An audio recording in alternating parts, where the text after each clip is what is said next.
రాష్ట్ర పోలీసులపై బీజేపీ జాతీయ ఉపాధ్యక్షురాలు డీకే అరుణ మండిపడ్డారు. పోలీసుల తీరుపై తీవ్ర ఆగ్రహం వ్యక్తం చేశారు.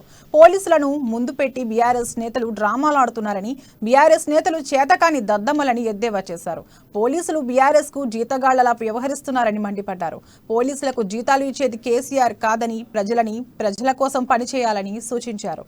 యూనిఫామ్ వేసుకుని బెదిరిస్తే బెదిరిపోమని, పోలీసులు చట్టబద్ధంగా పనిచేయాలని హెచ్చరించారు. అంతే తప్ప ఎదురు పోటీ రావద్దు అంటే ఈరోజు బాసుపడినాడు వరసింహారెడ్డి గారు పోయి దాన్ని ప్రారంభం చేసి వస్తే ఎద్దులందరినీ భయపడించి అది లోకుండా ఎద్దులను ఆపేసింది. మొత్తం షామియానా చేసి మొత్తం బండ్ల